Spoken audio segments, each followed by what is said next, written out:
avanzar con el doctor Miguel Castro Ríos, quien es médico y que fue Y pedimos presidente. que lo asistan. Sí, sí, por supuesto. Es médico y fue presidente de la Sociedad Argentina de Hematología. Se va a referir a libertad y seguridad sanitaria. Bueno, buenas tardes. No sé si se ve correctamente mi imagen. Sí, correctamente. ¿Me escuchan bien? Sí, muy bien. Bueno, le agradezco al profesor Marcos Córdoba y a usted, Alejandro Laje, por la invitación para participar en este congreso sobre el derecho en momentos como la que está corriendo todo el mundo. Mi tema va a ser libertad y seguridad sanitaria. Como todos saben, la sorpresiva aparición en China de una nueva enfermedad infecciosa viral con rápida expansión mundial llevó a la Organización Mundial de la Salud a declarar el 11 de marzo del 2020 a la enfermedad epidémica COVID como pandemia. Esto produjo la imposición de cuarentenas y restricciones en la movilidad, con bloqueo de ciudades, de provincias, con cierre de fronteras y aeropuertos locales e internacionales, que originaron un cercenamiento de las libertades individuales, con violación de las constituciones de numerosos países, incluido la Argentina. Esto llevó a una gran confusión para el ciudadano común ante la presencia de una enfermedad desconocida, con respuesta de los líderes mundiales muy diferentes, con las conductas a seguir en sus países, originado seguramente por las diferencias económico-sociales que hay entre los países desarrollados y no desarrollados. Y esto confirmaba que el mundo no estaba preparado para esta pandemia, como ya lo había predicho Bill Gates en esa famosa conferencia TED en el año 2015, y sumado a esto, la diversidad de opiniones de científicos y sanitaristas con escasas respuestas claras que están sometidas a una ausencia del tratamiento efectivo. En la práctica de la salud pública, la cuarentena se refiere a la separación de personas o comunidades que han estado expuestas a la enfermedad infecciosa, como sucedió con los viajeros que venían del exterior. En cambio, aislamiento, por el contrario, se llama a la separación de las personas que se conocen están infectadas. Para la ley en Estados Unidos, sin embargo, la cuarentena comprende al aislamiento y también la movilización limitada, ya sea voluntaria o impuesta. Y esto va acompañado con las medidas que también llevaron acá a dar origen a la cuarentena y el aislamiento, donde se tomó las medidas de distanciamiento social, cerrando escuelas, centros de cuidado diario y cancelando las reuniones públicas. Es decir, que hubo una imposición de restricción de derechos privados en aras del bienestar público que ya hemos escuchado en distintas charlas de ayer y de hoy. Ahora, nosotros tenemos el antecedente El micrófono ya histórico, lo habilité. tenemos el antecedente histórico de que estas medidas han sido la primera respuesta de los países con enfermedades infecciosas de gran propagación y con aumento de la mortalidad. Y estas medidas son impuestas por los gobiernos y ¿Y ahora compartir generalmente video? ejecutadas y basadas en evidencias anteriores para Bueno, brindar la seguridad sanitaria cuando a la comparto población video, o contrarrestar me daños y pérdidas. sale un cartel que dice cancelar, ¿Qué debemos compartir. preguntarnos entonces frente a las medidas tomadas? Primero, si correspondía declarar una cuarentena y aislamiento global. Segundo, cuáles fueron los criterios para establecerla. Si se balanceó los límites a la libertad con respecto al riesgo de transmisión del virus. Y cómo sería la decisión de levantar la cuarentena y cuáles serían los criterios eh, para prolongarla. Como ustedes ven, esto que venimos discutiendo desde hace meses es una disyuntiva de difícil solución y que requiere un profundo análisis de nuestra realidad para entenderla. Para poder declarar la la pandemia, tenemos que tener en cuenta, primero, si contamos con los elementos esenciales para dar la atención adecuada a los pacientes. Si podemos dar seguridad a los que realizan y cumplen los servicios esenciales, y si podemos brindar en aquellos que están en aislamiento y situación carenciada un adecuado soporte nutricional y de agua potable. Por lo tanto, la seguridad sanitaria en este momento comprende la protección de la población sana, la atención de los contagiados y un cuidado especial de aquellos que cumplen los servicios esenciales y en especial a los encargados de la salud. En la Argentina, la aprobación de la ley de emergencia, discúlpenme ustedes los abogados, creo que es la 27541, que fue dictada en enero del 2020, permitió al presidente de la Nación, por su amplio poder otorgado y representación del Estado, imponer el aislamiento social preventivo y obligatorio, en donde el beneficio individual debe ceder frente a la seguridad colectiva y el bienestar comunitario. Tal vez sea esta la emergencia sanitaria, y me desmentirán ustedes, que es la principal causa de violación de la Constitución que puede ser legalmente aceptada. Pero para que sea legalmente aceptada, se necesita la aprobación de los otros poderes, del Poder Legislativo y del Poder Judicial, que constituyen los pilares de la democracia y en especial ante la situación de emergencia. En nuestro país no hubo ninguna respuesta de las cámaras, ni por el sí ni por el no, y el Poder Judicial, como lo refirió ayer el doctor Sapsay, se encuentra en ferias. Creo que ha sido un grave error de que el Poder Judicial no haya sido declarado servicio esencial, como también se hizo correctamente con las demás fuerzas. Las cámaras no sesionaron ante la gravedad de la situación, señalando una falta de compromiso y de responsabilidad de nuestros representantes elegidos por el pueblo. Por lo tanto, segundo concepto, para que la medida de cuarentena y aislamiento, para que sea legal o que tenga características de constitucionalidad, requiere del compromiso y la aprobación de los tres poderes. Ahora, ¿qué necesitamos para que la cuarentena sea efectiva? En primer lugar, la difusión rápida de la enfermedad a través de los medios de difusión y de las redes sociales, del conocimiento de la transmisión del virus, que sabemos que es por contacto, a través del contacto, y que eso depende entonces de que las opciones de aislamiento que tenemos en medio del contexto social tan desigual permita que se pueda realizarlo. Ahora, ¿qué dicen la mayor parte de las constituciones sobre cómo se declara la cuarentena? Sí, el primer concepto es que debe ser clara y convincente, y que su ejecución, como ya han dicho todos, y yo lo tengo que repetir porque es la base de este congreso que se ha organizado, y que la ejecución sea lo menos restrictiva de la libertad individual, con el menor daño constitucional y de corta duración, como fue referido recientemente por uno de los miembros de la Corte Suprema de Justicia, el doctor Lorenzetti, y también la escuché hablar del mismo tema a la doctora Chapello, disertante de este congreso. Y lo importante es que este cercenamiento a la libertad individual no debe dar lugar a atribuciones distintas a las relacionadas con la salud, porque eso es lo que ha quedado manifiesto en todos los expositores, el temor a que esto sea aprovechado y que se imponga un régimen autoritario.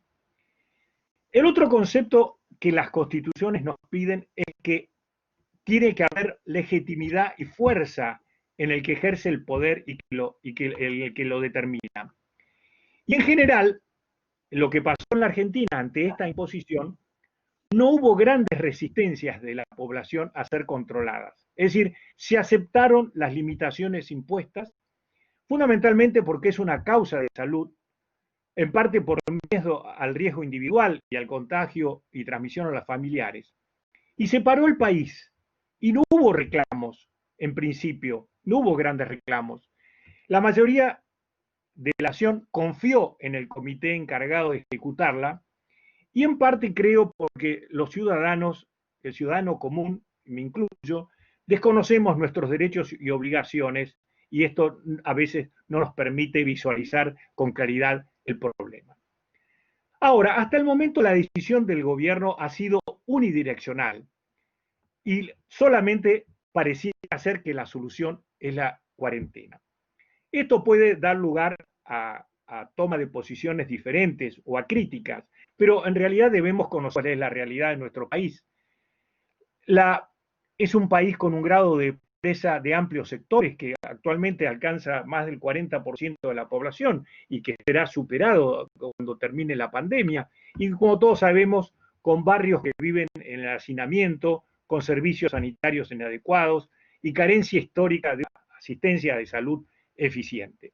Y una vez más, la pandemia desnuda una vez más la ineficiencia de nuestros dirigentes con burocracias manchadas por la corrupción y que ignoran o dan la espalda a la realidad social de nuestro país.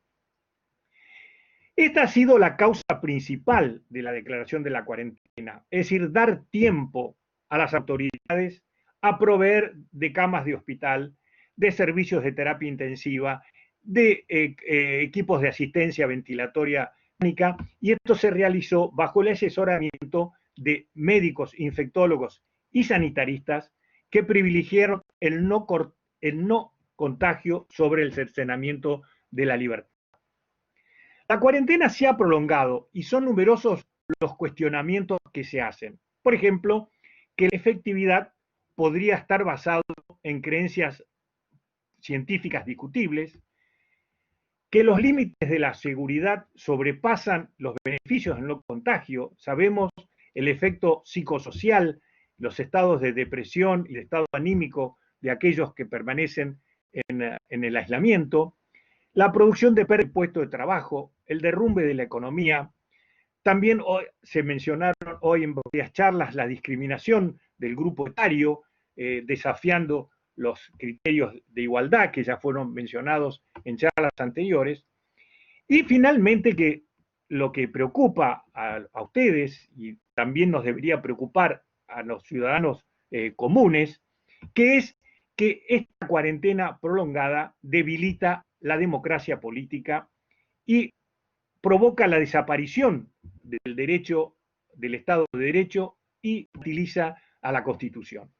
Y como ya ha sido dicho, todos los criterios de razonabilidad, veracidad y temporalidad debe tener la cuarentena para que sea prolongada. Se plantea entonces el dilema de la salud o de la economía, el famoso síndrome de la frazada corta, tema que es de muy difícil de resolver, y hay algunos aspectos que tenemos que pensar para salir de la cuarentena. Deberíamos tener un asesoramiento multidisciplinario de los tres poderes, donde intervengan las distintas profesiones y especialmente los distintos médicos y de especialidades de la medicina, con asistencia de los científicos y de los sanitaristas, con coordinación pública y privada, trabajando en equipo, sin ideologías y formando alianzas. Y esto se logra a través de una completa información de la enfermedad, y para lograr la vigilancia se necesita, ya esto muchos lo escuchan, pero es la realidad, que solamente un amplio programa de testeo universal permite tener el monitoreo y saber cuáles son las poblaciones o segmentos de la población que están comprometidas. Ahora, el testeo es otra violación de la libertad, pero es una intrusión que debe ser aceptada, considerando la magnitud de la pandemia. Y esto debe obligar al rechazo de otras intrusiones de nuestra privacidad, como ya lo ha explicitado la doctora Paliero. Es decir, que solamente es el derecho con respecto a la salud el que debe figurar. Si tenemos toda esta información, esto permitirá aislamientos parciales y segmentados, fundamentalmente aislamientos de contacto físico y no de sociabilidad, que es lo que necesita la población para poder hacerlo en forma segura. Y esto llevará entonces a la rápida restitución de las libertades individuales. Ahora, el cuidado de la salud es responsabilidad de políticas públicas. Los criterios vinculados a la atención del paciente COVID deben tener características esenciales que deben ser claros, transparentes, que deben estar establecidos, que tenga acceso público, que toda la población lo conozca, y que deben reflejar el más alto consenso de los trabajadores de la salud en la asignación del triaje, en la entrada de las unidades de cuidado intensivo y en la asignación de asistencia respiratoria mecánica, ya referidos por la doctora Paliero y también por la doctora Medina en su charla de ayer. Aconsejo leer las guías éticas para asignación de recursos para atención de los pacientes críticos infectados con COVID-19, publicado por Ignacio Maglio, referido a la asignación de recursos que disponemos para tratar este evento. Y paso a leer lo que dice en sus guías éticas. La asignación de recursos debe ser realizado bajo criterios médicos, antropológicos, legales y bioéticos, velando por la dignidad de los pacientes y el personal de salud que están enraizadas en los derechos humanos, y basado en la solidaridad, justicia y equidad, principios establecidos en la Declaración Universal de Bioética y Derechos Humanos de la UNESCO. Entonces, basados en estos principios de este cambio ético presupuestario, la adecuada decisión y el reparto del presupuesto va a ser responsable de la reducción del riesgo sanitario en la crisis económica. Pero hay un dato muy importante que no quiero dejar de mencionar y que creo que cuenta con el consenso de la mayoría, que la correcta asignación y poder reencauzar a los presupuestos deben tener un claro contralor, como ayer fue referido, de que hay una sola persona responsable de la asignación de los presupuestos, un hecho que considero también fuera de los límites de la Constitución, y que debemos bajar rápidamente el costo de la política en todos sus estamentos. Esto es un atentado contra la mayor parte de los trabajadores y de los que pagamos nuestros impuestos. Y tenemos como ciudadanos la obligación de reclamar. Este presupuesto debe comprender también en forma muy importante al personal encargado de la salud, como parte de los servicios esenciales. Como ustedes saben, el grupo de la salud, los médicos, constituimos la parte más vulnerable de la pandemia, tenemos grandes posibilidades de contagio, niveles de estrés con agotamiento físico y psíquico, tenemos gran responsabilidad para aquellos que están en el frente de batalla, con carga de trabajo, con alta incidencia de depresión y ansiedad, y cuando no de gran frustración. Los responsables de la salud han recibido gratitud y admiración de la población, eso ha estado simbolizado por los aplausos nocturnos, pero esta gratitud no alcanza y es el momento de mejorar las condiciones de trabajo de los equipos de salud.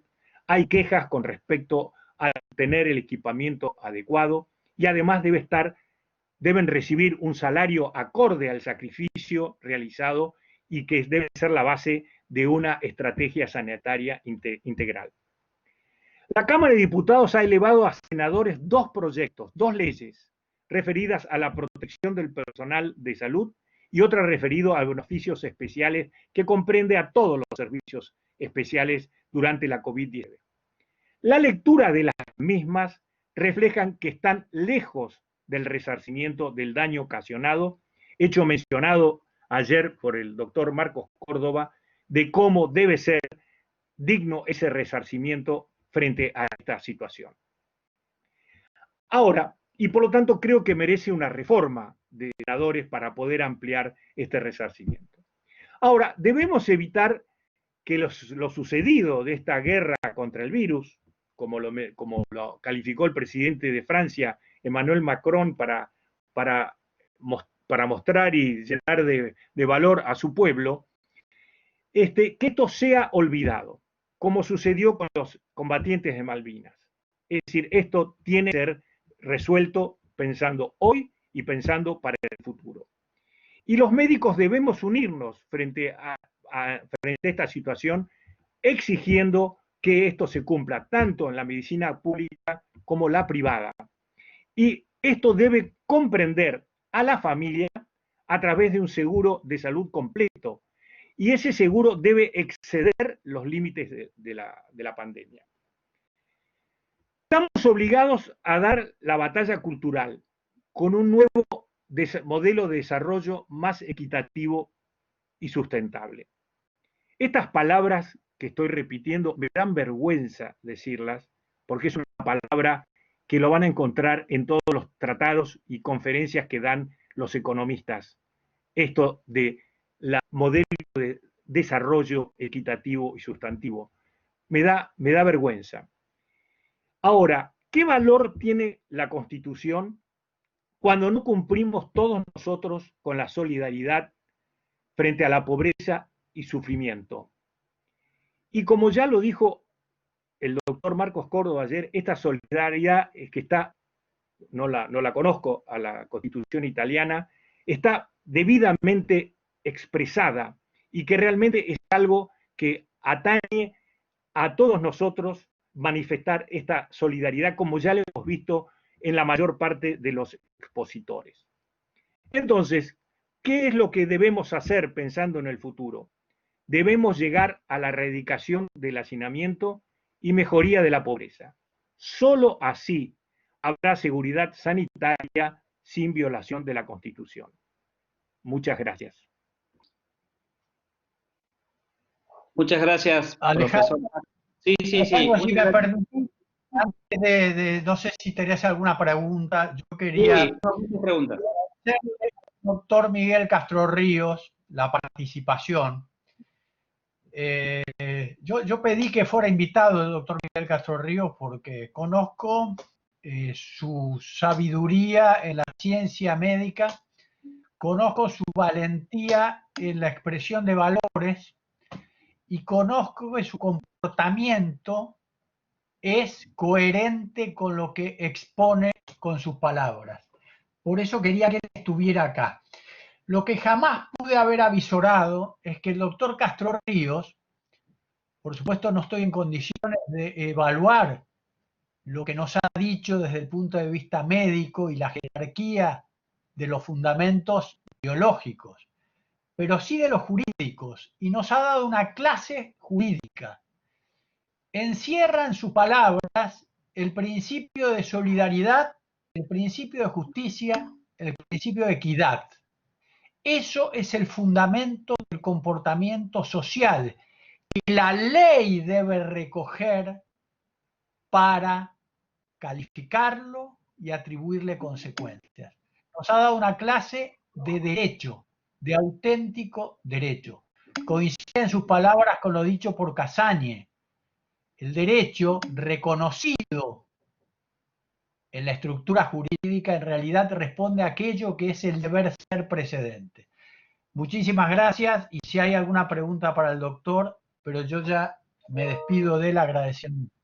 Sí, hay, doctor Castro Ríos, ¿cómo le va? Alejandro Laje habla. Sí, Estallaron el chat de preguntas con su intervención. Mucha gente adhiriendo a lo que dice, felicitándolo, agradeciendo su intervención en este congreso. Así, para elegir algunas preguntas, simplemente le planteo dos. Alguna persona pidió que si se podía referir un poco más a las consecuencias que trae esto como enfermedades mentales del aislamiento. Y también si cree usted que se está retaseando la información sobre la enfermedad, sobre el coronavirus, o si es suficiente la información que se tiene al respecto. Bueno, bueno, muchas gracias, Marcos, y gracias por lo que está por las preguntas que se están formulando. Bueno, es decir, estamos, como ya dije, estamos en una situación inédita y realmente llevamos más de 70 días de aislamiento en cuarentena y creo que esto, como siempre pasa, hay gente privilegiada que puede disfrutar de la pandemia porque tiene reserva económica y pueden quedarse en su casa disfrutando del sol y de los placeres de la vida. Pero sabiendo la realidad de nuestro país, con ese porcentaje de gente que no puede disfrutarlo realmente, donde incluyo acá a los jubilados, a los docentes, es decir, a la clase media. La clase media está acostumbrada a tener, especialmente en la Argentina, a una relación social y familiar muy fuerte. Yo creo que una de lo que más ha afectado es la separación a la familia de sus hijos y de sus nietos. Y creo que es algo que debe resolverse rápidamente. Con el aislamiento y con ampliando la brecha de acercamiento, es decir, de estarnos alejados y, siguiendo las reglas que ha dictado nuestros científicos y sanitaristas, creo que los riesgos en algún momento vamos a tener que correrlos y mucha gente está deprimida y sufriendo. Y no les digo nada de los médicos. Los médicos en todos sus estamentos están sufriendo no solamente las consecuencias de la pandemia, sino que están sufriendo consecuencias económicas severas porque no tienen los consultorios están vacíos, los quirófanos están vacíos, la gente tiene mucho miedo a salir. Así que es muy complejo esto y creo que hay una bullición en general en la opinión pública que creo que va a hacer que rápidamente se puedan, como ya dije, segmentar las poblaciones y que pueda dar curso a la liberación de la libertad, a la libertad del individuo para mejorar este aspecto de la salud. ¿Qué otra pregunta era? Que ya dije con respecto a la salud mental. Si pensaba que la información sobre la enfermedad se estaba retaseando, si había algún tipo de ocultamiento sobre el origen de la enfermedad o... Bueno, sí, bueno, esto siempre pasa. Yo creo que basta analizar lo que pasa en los demás países y en los países donde hay una democracia fuerte, también hay cierto grado de ocultamiento. Lo que yo creo es que los que están responsables, los que son responsables de la salud, creo que son los que dicen la verdad. Están muchos de ellos, no voy a mencionar para no olvidarme de otros, pero los que están al frente creo que lo hacen con buen corazón y están y creen lo que corresponde a un médico, que el aislamiento y la cuarentena es lo necesario. Pero también falta, como ya dije, un enfoque multidisciplinario. Allí pueden intervenir otras especialidades médicas que puedan ayudar a salir de esta situación. Sí, siempre hay retaseo del conocimiento, pero lo que sí sabemos es los muertos que hay, y eso es una realidad y creo que debe haber muchísimos contagiados, no hay testeos todavía universales, así que estamos lejos de saber la realidad, es decir que también el que diga que está todo bien, miente porque no hay esa capacidad de hacer testeos en forma universal, así que tenemos una vista parcial, pero solamente sabiendo, por ejemplo, lo que está pasando en la capital con el traslado de los contagiados a distintos lugares, incluso Costa Salguero, en lugares, clubes y todo, indica de que la pandemia está avanzado, grado de contagiosidad real, y que no quisiera estar en el lugar ni de los médicos ni de los gobernantes para dirigir esto. independientemente de la ideología política que uno tenga. Es muy difícil, es un momento de apoyo, pero no negando la realidad y no quedándose callado. Creo que vivimos en la democracia y creo que debemos oír a aquellos que expresan formas distintas de pensar con respecto a lo que pasa con las medidas tomadas por el gobierno. Muchas gracias, doctor. Me parece que se aplica aquí lo que dijo el doctor Córdoba de que vamos a continuar con este tipo de actividades, tal vez brindándole un espacio más extenso a los expositores para que puedan expresar con más tiempo su pensamiento. Verdaderamente quedaron muchísimas preguntas del público que en alguna otra oportunidad se las vamos a hacer. Muchas gracias, profesor. Muchas gracias a ustedes por la invitación.